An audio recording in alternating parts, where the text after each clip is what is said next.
the engine room a place where you need to stay alert and vigilant. Good housekeeping, attention to training and safe working practices all play a vital part in the pursuit of personal safety. Protective clothing is the first barrier against hazards in the engine room. Overalls with long sleeves will protect the skin against dirt and abrasion. A good fit prevents clothing getting caught in moving machinery. Rings and jewellery can also be caught in moving machines, so remove them before duty.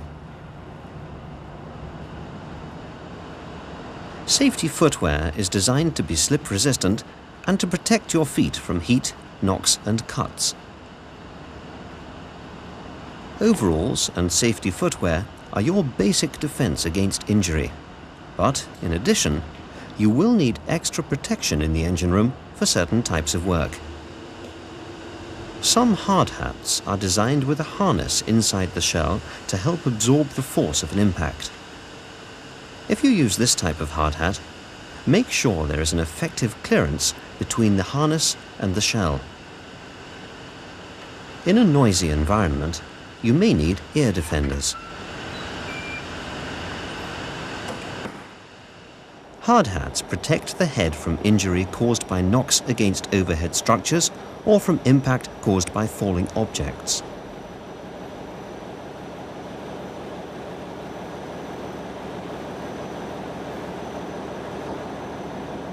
Tools and equipment falling from a height are a danger to people below.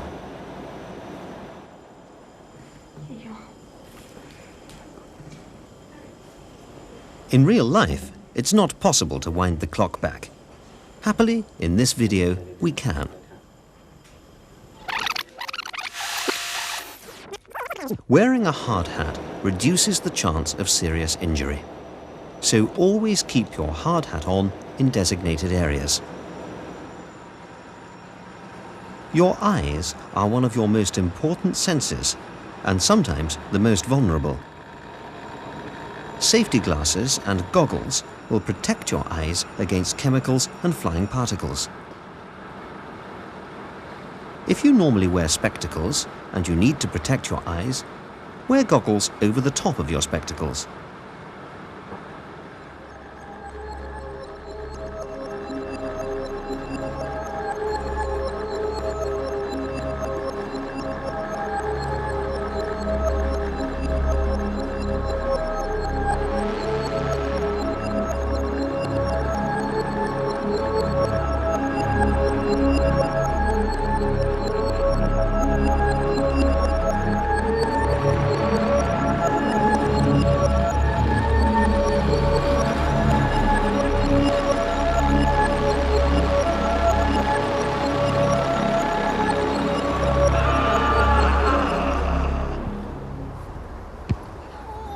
Is it worth taking a shortcut in safety for an injury that will last for a lifetime?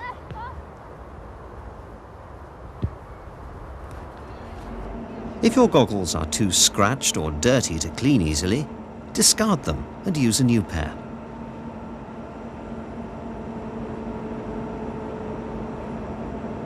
Every tool is designed for a special purpose. Sharp tools should be directed away from the body, not towards it, to avoid injury if the tool or the workpiece slips. Using the wrong tool, or using the right one incorrectly, can cause injury as well as spoiling the work already done. Incorrect use of tools is a frequent cause of accidents.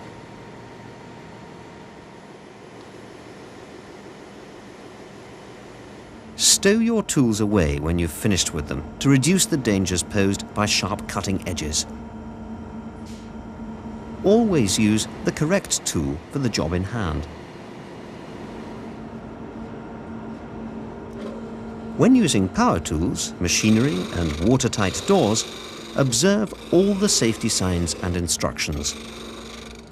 If a machine is designed to be used with a safety guard, make sure it is properly in place. If there is a problem with the safety guard, don't use the machine until it has been rectified. clothes and equipment can be caught up in moving machinery.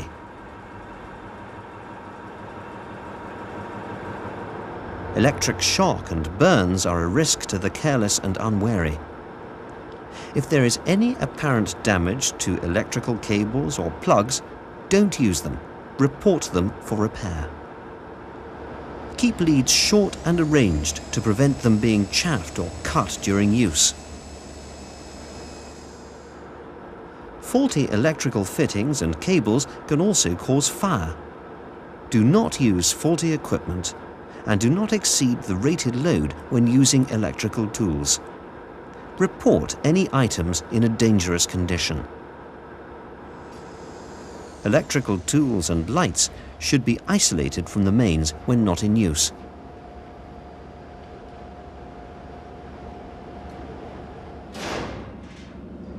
Make sure you are familiar with the first aid procedures relating to electric shock.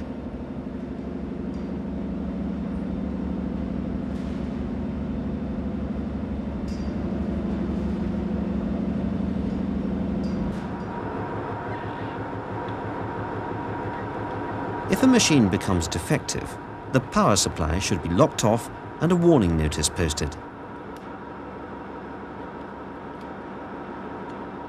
Only a qualified person should carry out electrical repairs. The threat of fire on board ship is ever present. Whatever measures are taken or safety features installed, there is still the risk of carelessness or neglect.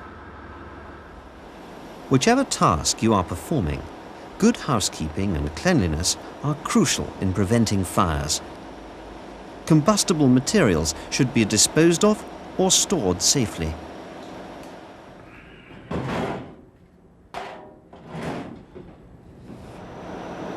A ship's engine room contains all the necessary ingredients for a fire. Unsafe working practices, therefore, can add to the risk of an engine room fire. Take care when using flammable materials near exhaust pipes or hot surfaces. Fuel leaks and grease should be cleaned up immediately. Remove all oil-soaked lagging as soon as possible and change oily clothing to avoid the risk of fire. Always change into clean overalls when necessary. Always follow the proper notification procedures if you are alone in the engine room. Know the meaning of alarm signals and the location of safety equipment in the engine room. Pre-plan your escape in the event of a fire. Pre-plan several routes in case one escape route gets blocked by fire or smoke. Remember that smoke is a bigger killer than flame.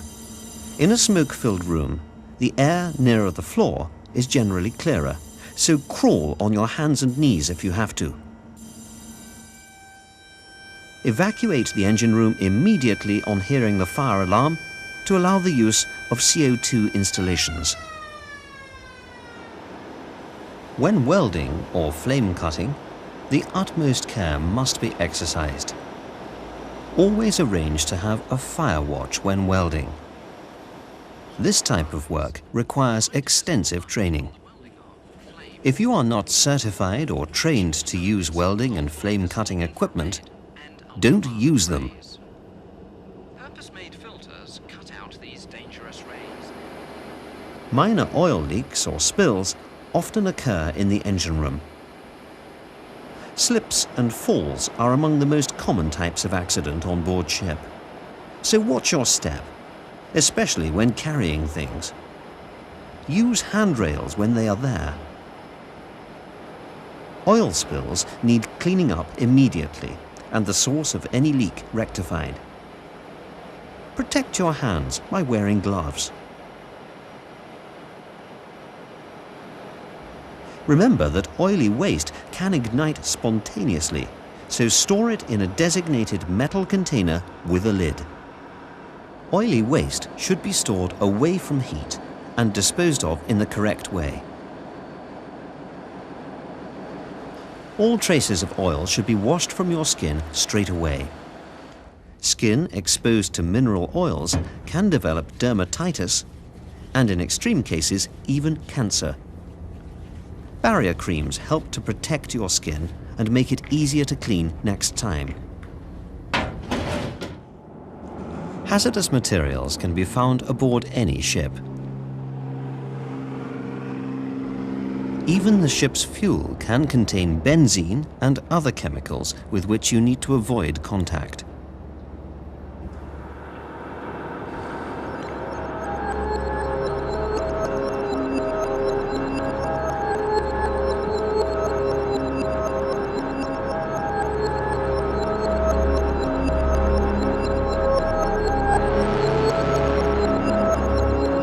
Don't mix chemicals together unless you know the solution is safe.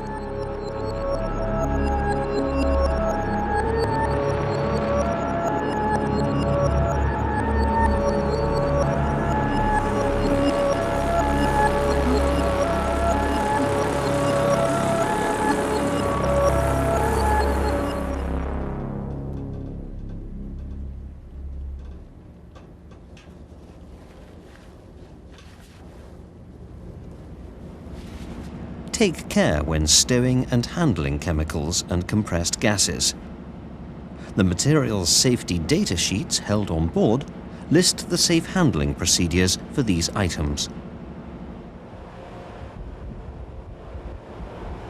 Incorrectly stowed heavy engine room spares are a major cause of injury. Store all heavy spares securely. Use the correct lifting techniques when handling heavy components. Good housekeeping is an important part of working safely and is everyone's responsibility.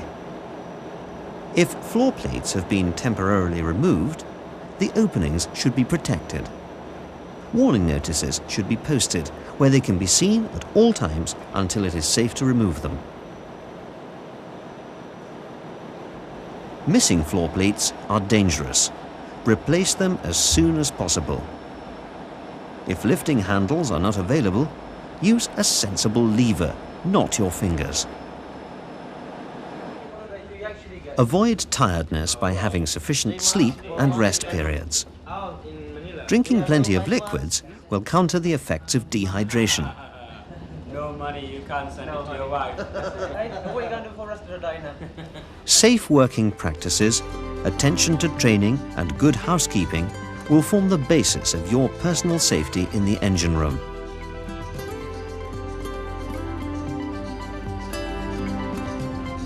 At the end of the day, it is your own skill and judgment that will take you safely home.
Welcome to the world of the bulk carrier. It's a safe world, provided you follow clear rules. But a minority of people ignore these rules sometimes, and that is when accidents happen.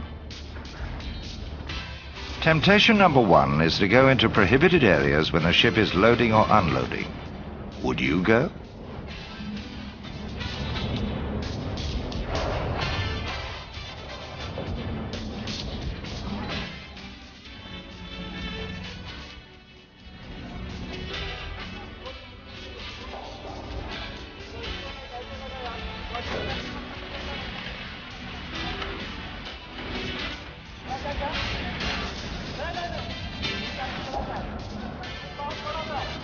What happens when some of the cargo spills onto the deck and you're underneath it? Or if something like this happens? A fall from this height would in most cases be fatal. When part of the deck has been roped off, it's to stop people entering and working in prohibited areas, and you should always follow the rules on your ship about the wearing of hard hats. Even when you have permission to be in a restricted area, accidents can still happen through poor communication. Like here, if the loading operators don't know you're in the area when they decide to start work. Here's temptation number 2. A quick cigarette break next to an access hatch. Would you accept the invitation?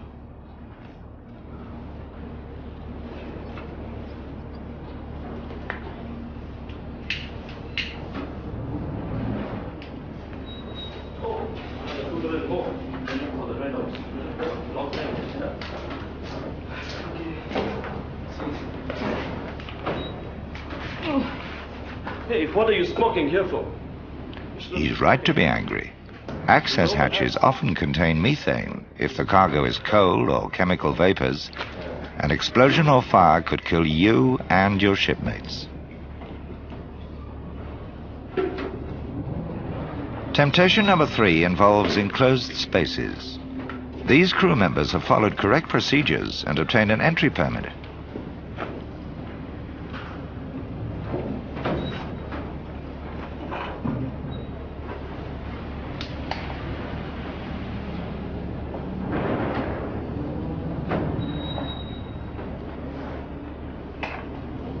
But supposing you had a colleague like this who entered an access hatch, but then slipped and fell.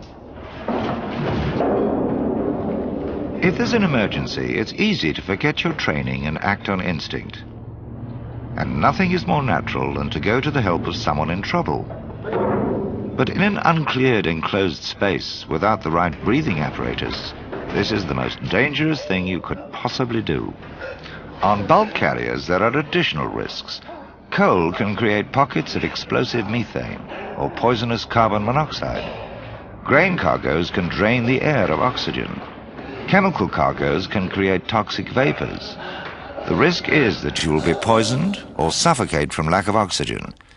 If you decide not to go down, you're very wise. Never give in to the temptation to enter an enclosed space without backup, without first checking the atmosphere while wearing the right breathing equipment. On most occasions, you will also need a permit to work approved by an officer to confirm that the space has been checked and that you have the right equipment.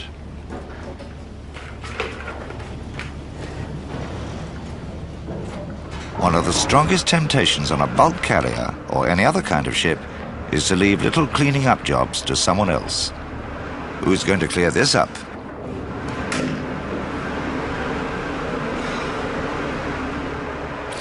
If you ignore a spillage or you don't bother to report it, it becomes an accident waiting to happen.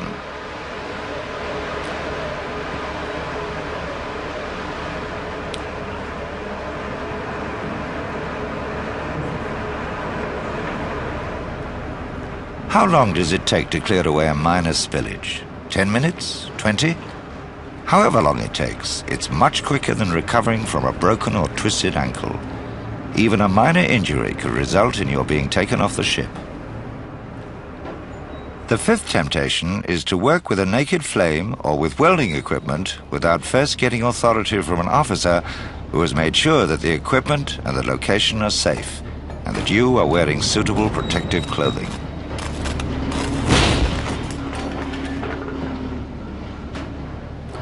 Supposing you can see that a bit of extra welding is needed. Would you be really happy to do it without checking with the chief mate first? It's usual to have a hot work permit stating that the area is suitable and the right precautions have been taken. What would you have done? Would you have checked with the chief mate first? The 6th temptation is to stop concentrating when opening the cargo hatches. If it's a job you've done many times before, it's easy to get bored. It's worse if you're tired. But this is a time when it's important to take extra care. In particular, you should make certain that no one is in the way of the hatch covers. If there's a lot of noise, they may not know what you're doing.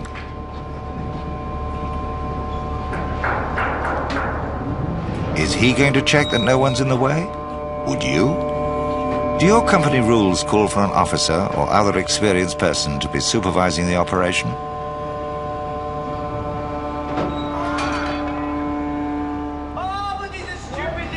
You may have done the job safely 100 times, but it only takes one careless mistake to ruin someone's life and your own.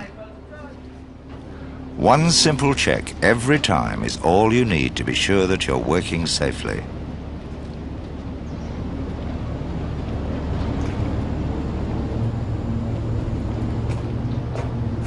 Hey, Bellman. Yes? I'm going to open up the hatch now, so you must do that later, okay? Okay. Come on now, quickly.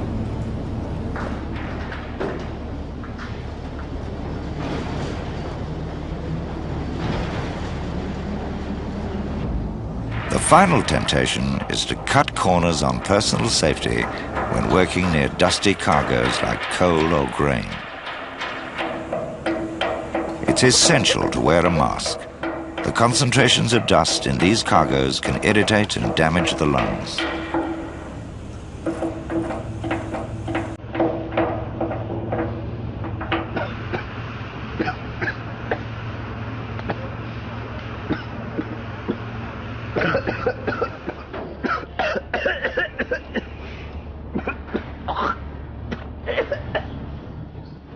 You may think that not wearing a mask doesn't matter if it's just the once, but just the once easily becomes a habit. It's not worth the risk to your health. Can you breathe in? In. Out. Okay.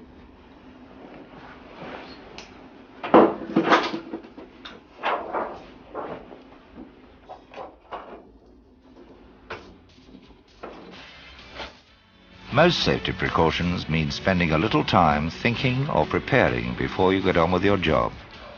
Sometimes a few minutes, sometimes only a few seconds. These moments can be the most important time of your life.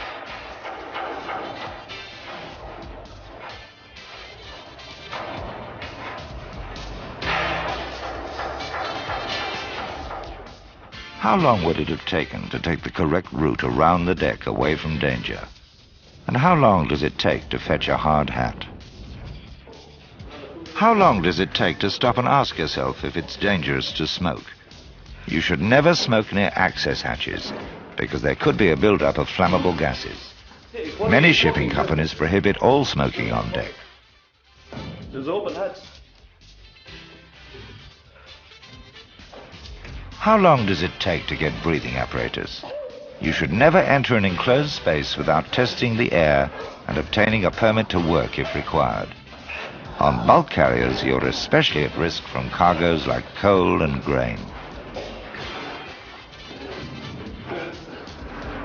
How many minutes to clear up spillage? Never leave it for someone to slip on. How long does it take to get a permit to work for a job involving welding equipment? It may take a while, but it could save your life. Remember that the possibility of flammable vapor is high on bulk carriers. How much time would it have taken to ensure that there was nobody in the way of the hatch cover? And was this really worth saving a few minutes?